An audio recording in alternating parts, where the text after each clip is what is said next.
Today, we are talking about something that doesn't get a lot of attention until it happens to you. And that's eminent domain. Hi, everyone. I'm Kristin Phillips-Hill, and I want to welcome you back to another episode of Kristin's Corner. So when the government takes property for a public project, people often think it's just about paying for the dirt and paying for the buildings. But just because it's legal for the government to take private property for public use, it doesn't always make it fair.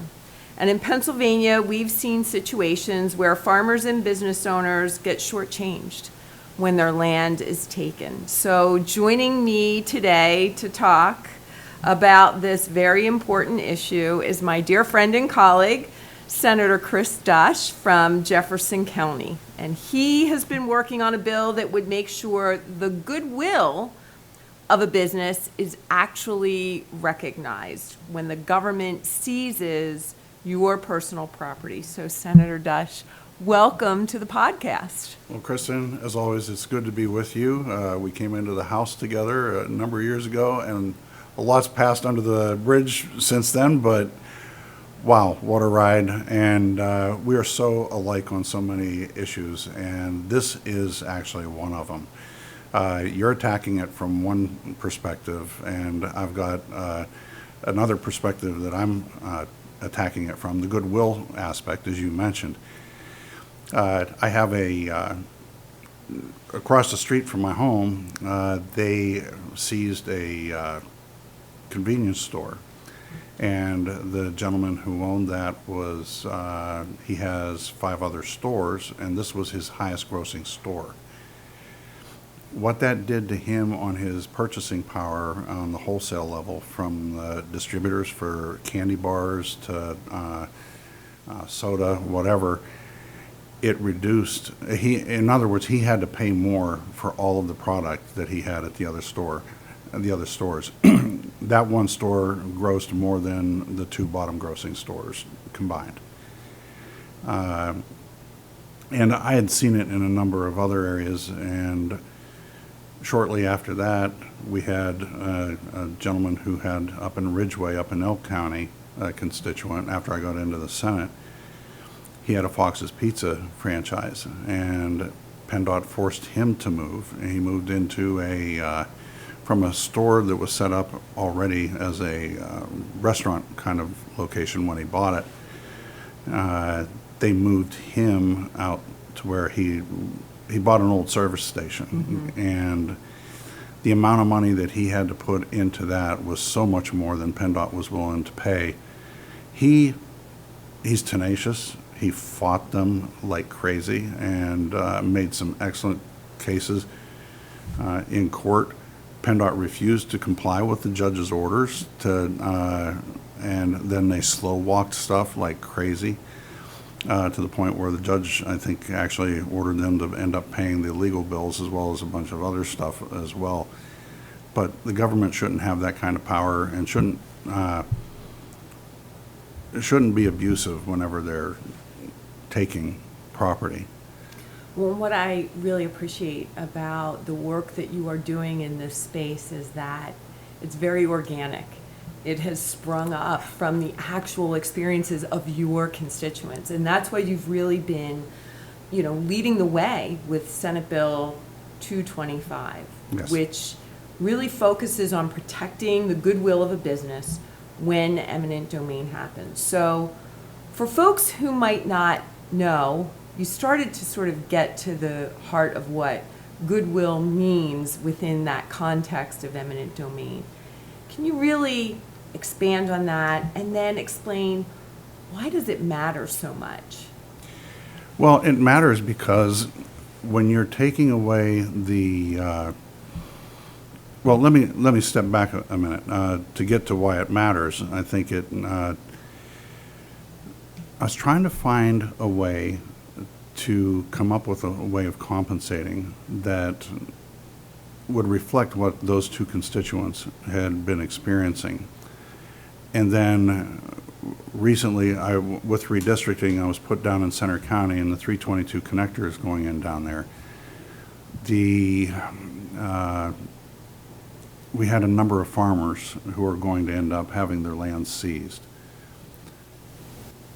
Kate Hebner, was then my ledge director, he started doing some digging on some of these other states, what they've been doing. And I can't believe I'm mimicking a California law, but they actually got it right. Good, and it's something that survived court appeals and that kind of thing. Goodwill is basically, if a farmer has established a business where he's selling produce locally, that sort of thing, and then he has to move, he has to build up a whole new client base. All that goodwill, he's going to have to recreate it. A business owner, if he has to relocate to another side of the town even, a lot of his client base is going to shift. So he has to build that goodwill up. The Darlingtons, one of the farm families that's being impacted by the 322 connector, they've actually faced eminent domain 3 times. The family was an original William Penn land grant family down in, I think it was Bucks County. Township eminent domained them out of the property. Then they moved up to Center County, got it hit again, and now this is the 3rd time around for them. Now, for them, beyond selling the produce and everything locally, Right. if you can't just pick up a farm and move it to another piece of property. If there's land available, a similar acreage, that land may need significant work for the type of farm that the farmers are working. You have to have soil composition, that kind of thing, what it's going to take to redo that. You have to consider, it might be a rockier soil, so you may end up needing different equipment to go along with it. The riparian buffers that farm may have been sitting fallow for that piece of land. You have to get rid of trees. Anything that goes along with that. There's a lot of work that goes into reestablishing a farm in a new location. So it's not just buying a piece of ground and paying them for a piece of ground. If we're taking a resource, and our first right is to acquire property here in the Pennsylvania Constitution. It's also guaranteed in the U.S. Constitution. So we have to protect that right. Yeah. And what you're saying makes so much sense. So if the government comes in and takes a prime location, easy customer access, or in the case of a farm, really fertile soil, maybe even road frontage for those direct Yes. Value-added sales of products. It's not just the dirt that you are losing, although we know dirt can sometimes be exceedingly valuable, Yes. depending on how well you have improved that soil, or you're really losing years, if not decades, of built Over a up century in some value cases. in property. I can't imagine your family having that land since the time of William Penn and then losing it to eminent domain. That's mind-boggling. So you originally worked on this concept with farms in mind. That was sort of the first initiative, but then you've expanded it to include all of those businesses. What really made you decide that you wanted to broaden the scope of this from looking primarily at agricultural land and to just about every other business? Well, it's actually flipped. I'm sorry. Yeah, it's okay. So you started with the businesses, then Yes. moved to the farms. When I was in the house, it was 2 business owners that one a convenience store, one that was a restaurant.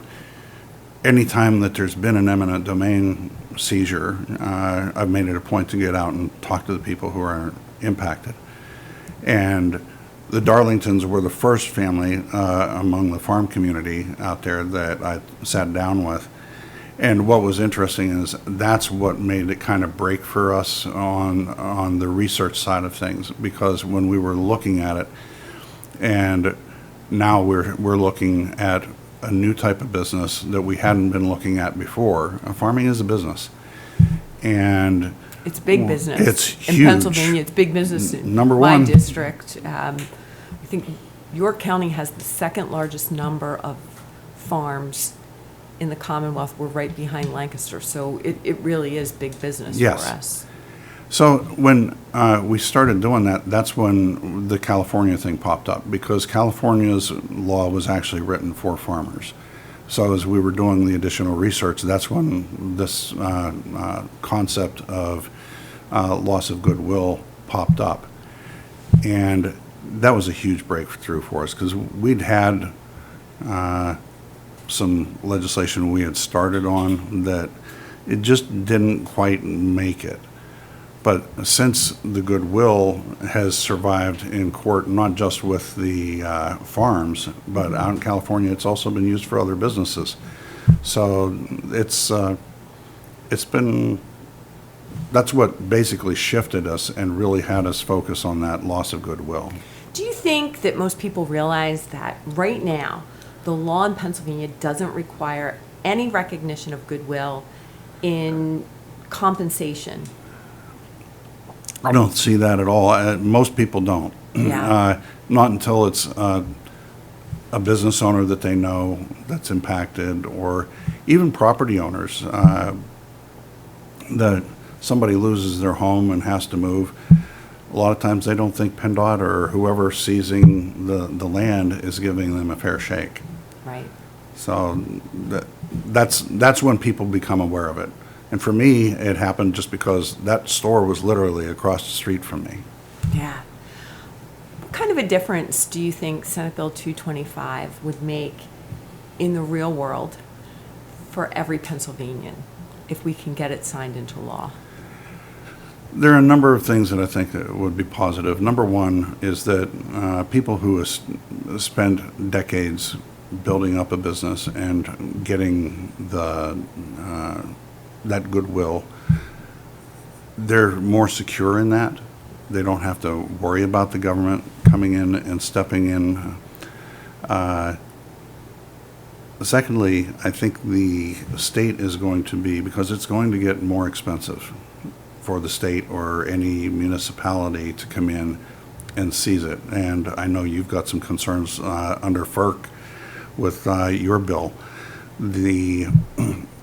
For the government to have to come in and actually do a real assessment of what the true value of that property, that business, and the investments in the communities, they're going to be less likely to try and take that land.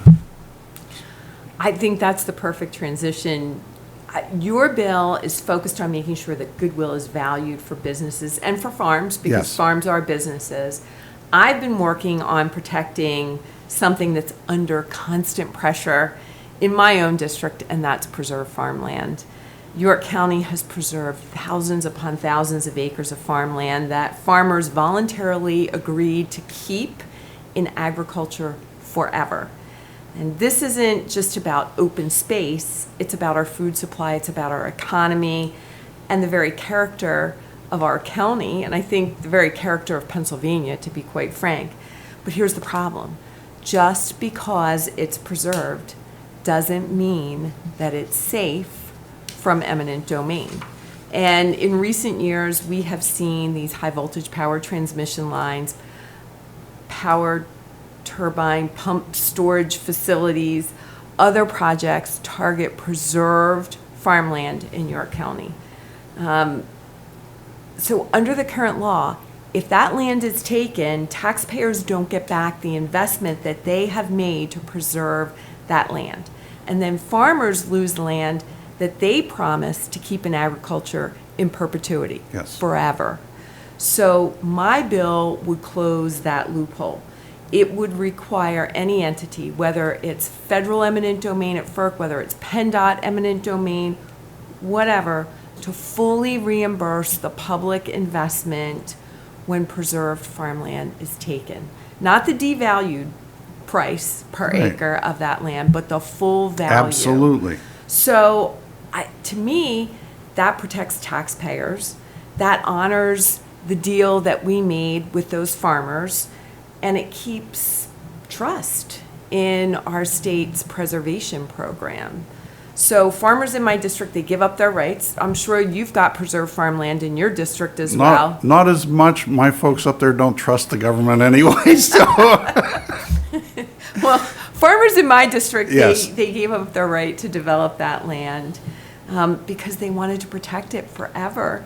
And taxpayers have invested millions upon millions of dollars to help make that possible. So what's your take on the fairness of letting an agency take that land for pennies on the dollar? Well, you hit it, and you saw that immediately whenever this was first proposed. I know you've been sounding the alarm ever since, and I love what you're working on with this because it is definitely. Look, you nailed it. We have given taxpayer investments in this. The farmers have they've invested their money and their trust in the government.